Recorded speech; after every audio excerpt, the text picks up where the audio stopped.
At ito naman yung aking recipe ng kababayan. Ito po i-share ko sa inyo. Panoorin lamang yung video. At ito na siyang kayong ating recipe ng ating kababayan. Sa mga nagtatanong lang ha, gumamit lamang ako ng wash sugar. Pwede rin kayong gumamit ng puti. Ito na yung ating lanera. Bali, nakahanda na itong ating lanera bago natin tinimpla yung ating mixture ng ating kababayan. May pahid na rin po yan ng shortening. Bali, yung sukat ng mga ingredients nandiyan po sa ating caption at saka sa ating comment section. Next, dog.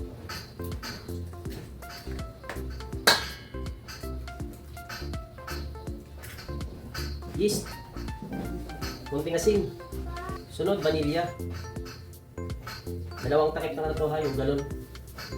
Next, maglalagay ako ng evaporated milk. Subalit kalahati lang itong mga sangkay. Sa una kong video, maliit yung aking ginamit kaso wala akong stock na maliit na evaporated milk. Ito yung malaki. Hinati ko na lamang. Subalit medyo marami to. Dahil yung maliit is 140 ml lang yung maliit. Ito yung kalahati nito nasa 180. Next, mantika. Yan, 1 cup. Egg yellow, food color. Mix natin ng bahagya. Sunod, tubig. Tunawin muna natin yung asukal.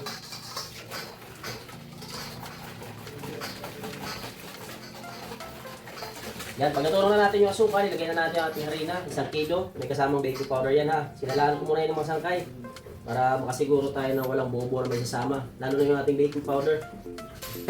Ang pangit po yung lasa nun kapag nakakain tayo ng buong baking powder. Mix natin ng maayos. Kailangan wala ng buo-buo na harina. Bali, diretso na ito mga sangkay. Kapag natimpla nyo, nahalo nyo ng maayos, ay pwede nyo na kagad ilagay sa lanera at diretso na kagad salang sa mainit na oven ha.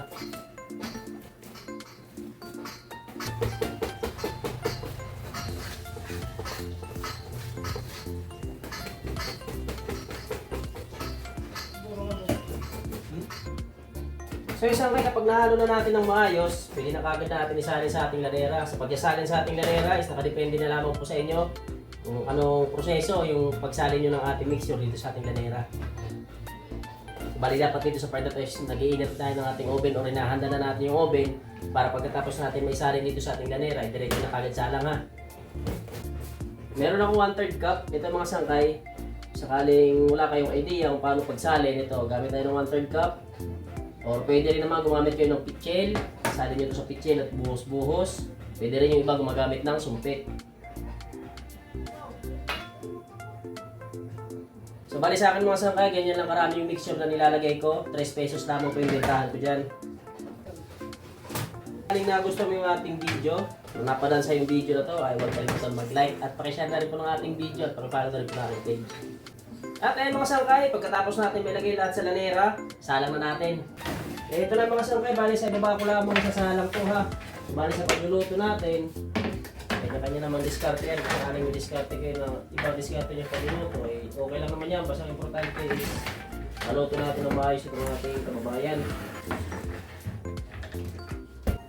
At dito sa part na ito mga sangkay, mga 3 to 4 minutes, medyo angat na yung ating kababayan. So bali nilipat ko sa taas. At dyan ko naantayin maluto sa itaas. So bali dyan sa part na yan is nagbawas na ako ng apoy. Bali mahinang apoy na yung aking ginamit dyan hanggang sa maluto yung ating kababayan.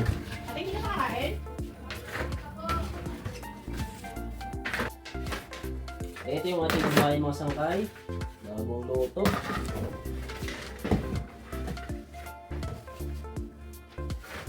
Yan, ito yung ating bagong luto na kababayan. 3 pesos lang ito mga sangkay. Thank you for watching. See you on my next video.